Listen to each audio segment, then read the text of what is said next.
Saksihan ngayong gabi, guro, patay matapos bugbugin at painumin ng muriatic acid ng kainumang college student sa Bacolod City. Pangungutang umano ng estudyante, isa sa tinitingnang anggulo. 17 anyos na binatilyo, pinagtulungan bugbugin ng mga kapwa menor de edad sa Rizal. Homicide o hazing, sinisilip na anggulo ng CIDG kaugnay sa pagkamatay ni Rene Paterbonia at Divine Adili.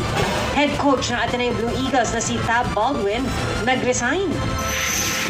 Pangulong Bongbong Marcos nagpatawag ng special session sa Kongreso sa Miyerkules. Bagong sulya sa mga lugar sa Binondo na tampok noon sa mga libro ni Gat Jose Rizal. Lalaking nag-split sa bus para ipag-reserve ang mga kaibigan, trending online.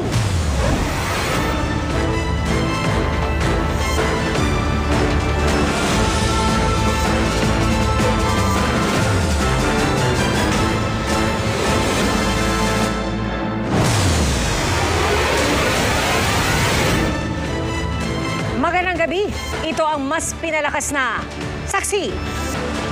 Binugbog na nga, pinainom pa ng muriatic acid.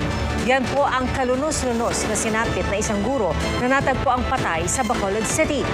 Ang suspect, isang estudyante sa kolehiyo.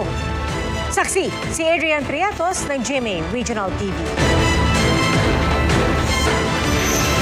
Susunod na, ilang bahagi ng Batangas, inulan ng yelo.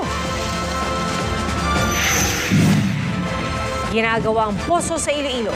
Apoy ang lumalabas, imbis na tubig. At pag-eksena ng isang pusa sa gitna ng pagtatangkal ng Romeo and Juliet. Magbabalik ka! Saksi!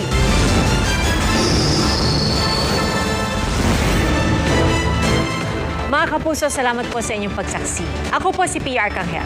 Ito ang GMA News. Walang kinikilingan, walang pinoprotektahan. Noon at ngayon, serbisyo. Totoo. Hanggang bukas, sama-sama po tayong magiging saksi!